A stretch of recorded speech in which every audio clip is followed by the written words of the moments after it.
Hi, I'm Roger Monder, and welcome to the third season of Breaking Ground, your window on agriculture in Newfoundland and Labrador. This season we plan to bring you even more exciting shows about what's happening in this province. On our first show, we plan to look at two industries that have dramatically expanded in the past 5 years here in this province. The growing and harvesting of cranberries on a commercial scale was almost non-existent 5 years ago, but now with textbook cooperation between government and private enterprise, cranberry production has soared. Paul Lomond, a well-known berry grower on the west coast of the island, has seen the benefits of cranberry production and sees no reason why Newfoundland cranberry farmers can't expand from their present-day 500-acre production levels to 5,000-acre production levels.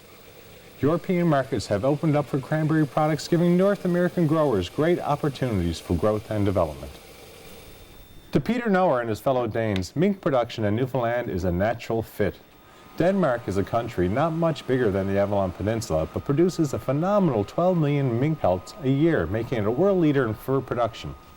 That knowledge and expertise is the basis for a very successful mink farm now established in Cavendish. From modern new buildings to the use of proven, time-worn techniques learned in Denmark, Viking Fur has the makings of a company that plans to make use of all the advantages Newfoundland has to offer, and the opportunities for expansion seems to be limitless. And cooking host Ann Budgell is back this year with guest chef Kitty Drake. Kitty will begin this season with a beautiful braised rabbit dish. Nutrition-wise, you can't get better than wild meat, and when it's cooked the way Kitty does it, well, you're ahead on all counts. Now, aren't we off to a great start? Stay tuned because we'll be right back after these short messages. Don't go away.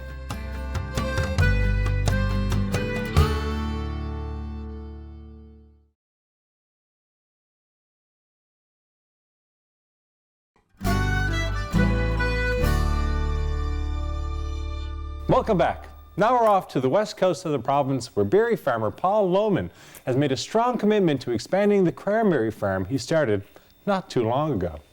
When the government of Newfoundland and Labrador began its trial cranberry farm in Deadman's Bay, there was a lot of skepticism.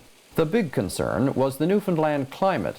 Scientists and farmers wondered if the season was long enough to harvest a mature crop. As it turned out, the Deadman's Bay experiment proved to be a success. After that, 4 independent farmers expressed an interest and began their own operations. Paul Lomond, a well-known berry farmer on the west coast of the island, explains why he wanted to try his hand at growing cranberries and outlined his misgivings.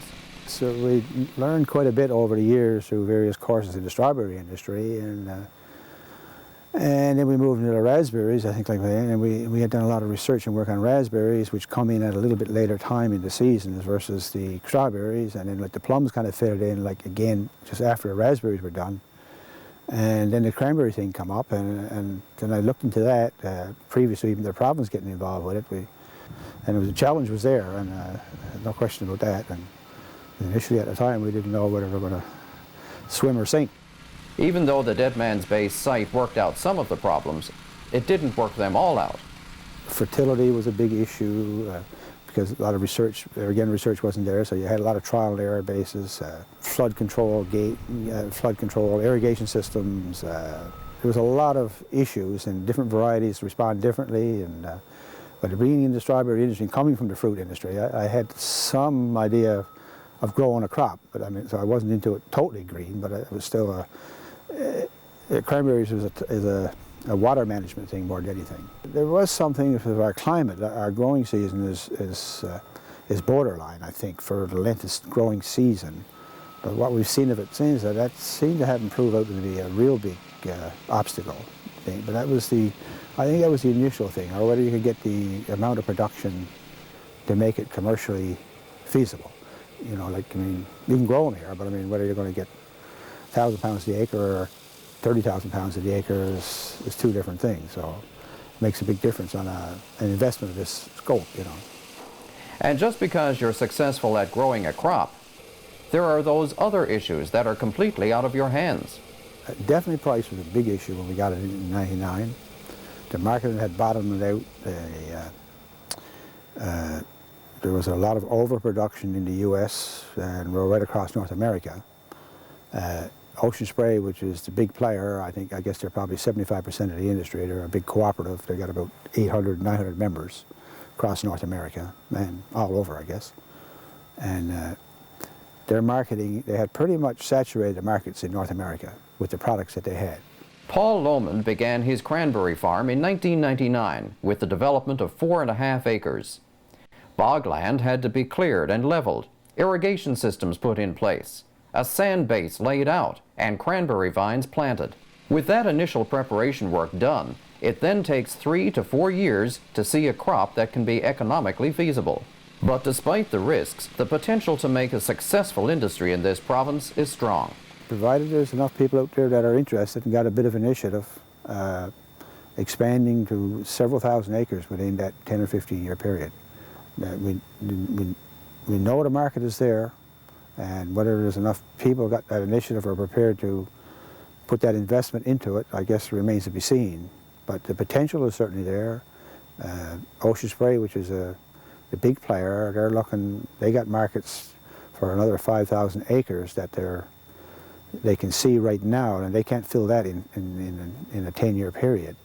And that's going to go somewhere in Atlantic Canada, not necessarily Newfoundland, but Newfoundland has a lot of potential for that to be developed here because of the land mass and the availability of the water and the sand, I guess, the resources to make it happen. There seems to be no end to the possibilities when it comes to cranberry farming in this province. When we come back, we're going to show you another industry in Newfoundland and Labrador that is expanding by leaps and bounds. Stay tuned.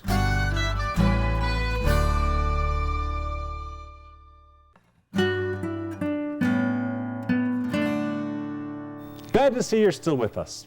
The Newfoundland and Labrador fur industry took a large step forward after Danish fur farmers made a commitment to establish here in the province. Here's the story of Viking Fur and how they ended up here in Cavendish, Trinity Bay.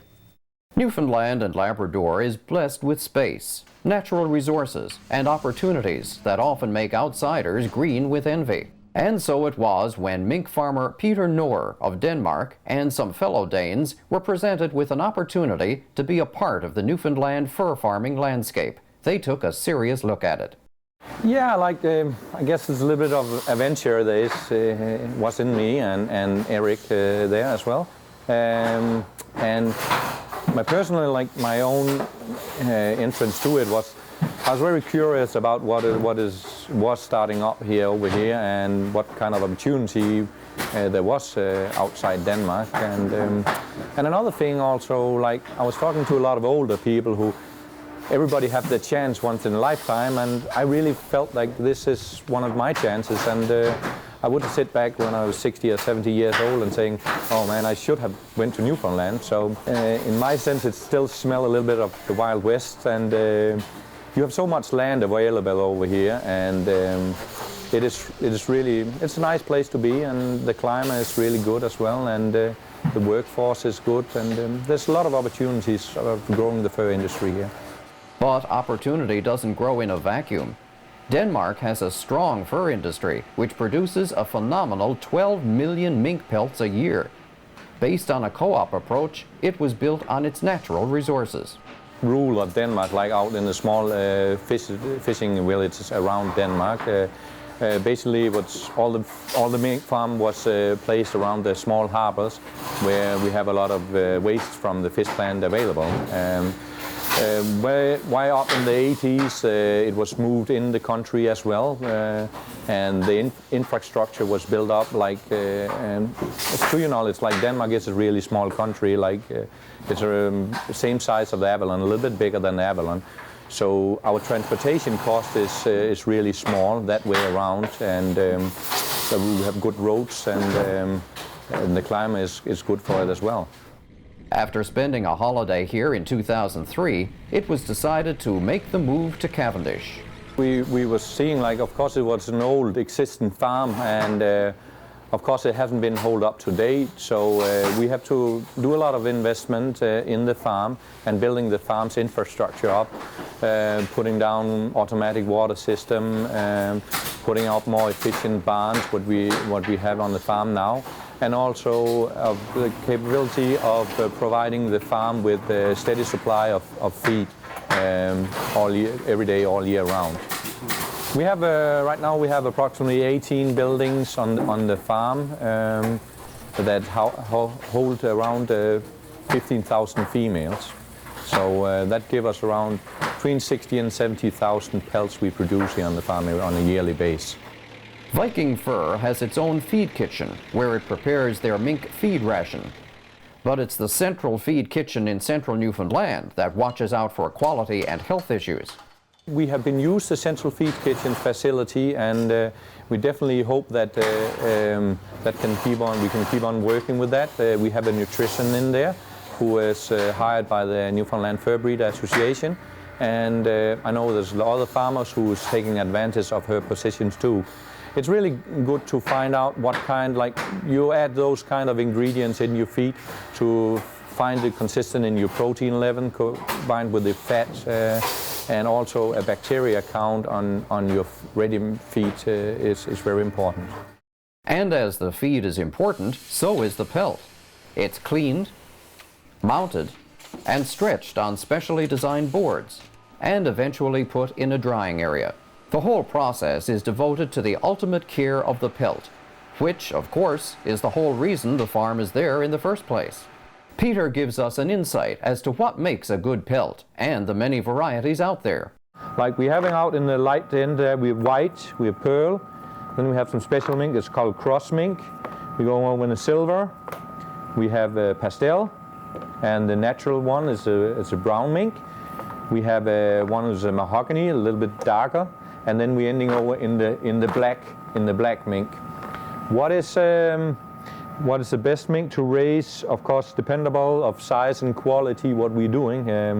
But the most expensive mink it is the North America short nap mink, where you have a lot of wool in your mink, where it's really nice and silky. What is doing the wool? It's a lot of, like, of course, it's a lot of breeding, what kind of mink you're raising on your farm, but also like how the mink is housed. You have been looking after them all the way up and raising from the day it's born until it ending here on the table. That, and also with the feed. What is determined, like the quality again, is like we have a lot of wool, but also on top of the wool we have the guard here. So I don't know if people can see it. Like you have the wool, and then you have the guard here on top of the wool. So with established fox farms in place, along with new mink farms coming on stream, the future of the fur industry in this province looks good. One thing that was not mentioned in that story is the incredible risk involved in selling the pelts. At the end of the day, if the market price is down for that season, a whole year's work is put in jeopardy. And what's in store when we come back? Right after the break, we've got a recipe for all those people who have freezers full of rabbit.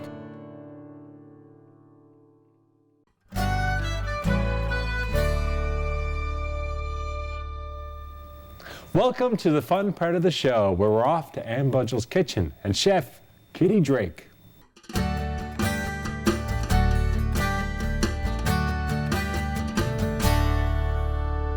Hi everybody, I'm Ann Budgell. Welcome to my kitchen. I'm here with my friend Kitty Drake, who's a chef and a food consultant, and Kitty's got a fabulous recipe for rabbit. I can say this because I've eaten this one already. She's made it for me before, and Kitty, this is a great one, isn't it? Yes, it is. This is rabbit with beer and bacon. So it's one that men will love. Oh, and women. A lot of women too. Yeah, I love it. Okay, well, you take 6 wild rabbit, and you take 2 pounds of bacon. You fry out your bacon first. Okay, so this, let me just tip this up so people can have a little look. What I have done so far is I fried out 2 pounds of bacon, removed the bacon, chopped it up, and then I have browned the rabbit in the bacon fat. Okay, that's probably the most time-consuming part of the whole recipe. Well, not really, because then you have to have 12 cups of onions. 12 cups of onions. After you remove the rabbit and put it in the casserole, you take 12 cups of onions and put them in the pan with the bacon fat and cook them until they're nice and caramelized. Reduced down to, oh, you could spread that on bread. Absolutely, you could. And I've also added a little bit of garlic right at the end. Okay. So what we do now is we put the onion on top of the rabbit. Now, should I be opening up some beer over here? Yes, absolutely. We've got to have the beer part. We got the local beer. Yep, got the local beer. 3 bottles of 1892 Yeah, now traditional ale. First, we need to put most of the bacon back in, but not all of it, because I like to garnish the finished product with bacon. And then we put some brown sugar, because this recipe is kind of a sweet and sour thing. You'll see, this is the sweet part, and you'll see the sour later. And then thyme, and I have nice fresh thyme, so we'll just put that in. Now, Anne, you can put the beer. Start pouring. Pour the beer. Now, 6 rabbits, and for 6, because today we're using, we're a slightly smaller recipe, so we're using 3. Right, for 6 you would use 4 bottles of beer, and I use local beer. Right. Local everything if you can. And if there's not, which there isn't here, not quite enough beer, you need to cover the rabbit with a little bit of chicken stock, either your own or, as I've done here, purchased. And we just pour that in until the rabbit is just covered. Okay. Okay. And Bake it at what temperature? 350 degrees. Cover that and put it in the oven for an hour and a half. I'm not going to put it in the oven right now. Okay. And I do have a finished one here, Anne, which I'll slide over. Now, before we dig into this one, and actually, folks, this is hot. We're not pretending. We just took that one out of the oven. Right. Tell me about rabbit and why. I mean, I know lots of people who hunt rabbits in Newfoundland and Labrador, and there are people who have freezers full of them. Right. So why is this a good thing to eat? Well, it's wild, and wild meat has a whole lot less fat than commercially raised meat, and also wild meat has the fat has a higher percentage of the polyunsaturated fats compared to domesticated meat. So it's got the good fat. Yeah, it's got the good fat. So what little fat it has. What little fat it has is good fat. Yeah. So that's one reason that, you know, if you can, and Newfoundland is very lucky that way, we have a lot of wild game, you should do that. The other thing about it too, of course, because it's wild, it doesn't have any kind of hormones or additives, or it's unadulterated, right? It's fresh and pure and good. Absolutely. Yeah. Now, when you lived on Exploits Island, did you eat rabbit? Sure did. I snared it. I snared it, Anne. Yes, my first live rabbit in the snare was a terrifying experience because I had to conk it over the head, but that's what you do when you eat meat. Well, that's how you develop a relationship with your food, isn't it? And you understand where it comes from. And you respect the animal, no doubt about it. Now, what are you doing there? What I'm doing here is after you have baked the rabbit for an hour and a half, this is the sour part. This is cider vinegar and some flour. And so you are going to remove that casserole, and for the last half hour of baking, you'll stir this in, cover it again, and bake it for another half hour. Okay, so it gets a little bit thickened. It's a thickening, yeah. And so you have the brown sugar and the cider vinegar for the sweet and sour. This gravy, for anybody who likes gravy, this is, I think, to die for, because onions have a nice thickening capability too, don't they? There's something in onion that helps thicken Somehow things the combination of the wild rabbit, the beer, the bacon, and all those caramelized onions is irresistible. So we'll just pull out a leg or something here so people can see what it looks like. Oh. There it is. Look at all that lovely sauce. And you would serve this, of course, with roasted vegetables, potatoes. It could even be good with pasta, and lots of gravy, and all the wonderful root vegetables that we have in Newfoundland. Screaming out for potatoes and turnips and definitely, carrots and things, carrots, you know? absolutely. Yeah. Now, Anne, you want to try a little bit? You know what? I think I do, actually. I'm going to slide this one out of the way so you can get this a little closer here. Okay. Here we go. Oh. There you go, girl. Try that. This is just you know, it's another thing to do with all those rabbits besides rabbit pie and rabbit stew and rabbit whatever, and a little bit more exotic. Really, really, really good. And I'm thinking that method, you could probably use that method and those ingredients with other meats, couldn't you? I don't see why not. Absolutely. I mean, if you have caribou or moose, same thing. Do the same thing. Well, I mean, I've always said, and I'm not the only one who said this, that there are not very many foods that aren't improved by a bit of bacon added. You were going to sprinkle some bacon on top of that Oh, too, right, weren't you? that's right. Oh, absolutely. Hang on, where's my spoon? That's right. If I were to garnish this for serving, I would add just a little bit more bacon. Okay. There we go. Totally over the top today. Over the top. And This delicious. This is over the top, no doubt Kitty. about it. Great one, and I thank you very much. And all those people with the hundreds of rabbits in their freezers, they thank you also. And people who make their own beer. Thanks, everybody. Thanks for watching. So that was a nice twist to a traditional Newfoundland dish. On next week's show, we're going to take you from the southern shore to the Cape Shore. Veteran sheep farmer Howard Morey will give us an insight into how he and his son operate their sheep farming business. Putting sheep on one of the many islands that dot the Newfoundland coastline is a unique way of raising them and has gone a long way to making their farm a success. Arnold Foley is a fisherman from St. Bride's who also has a strong interest in farming. He began growing vegetables some years ago and quickly realized that there is no end to the potential for selling his produce. As soon as it is pulled from the ground, the local residents buy up his potatoes, carrots, and turnip. He believes that farming will expand in the area and plans to be a part of that expansion. And of course, Ann and Kitty are back in the kitchen. Kitty plans to cook up a lamb dish using, of course, fresh Newfoundland lamb. Believe me, you won't want to miss this delicious recipe. Well, I hope our first show will entice you to return to the same time period next week. See you then.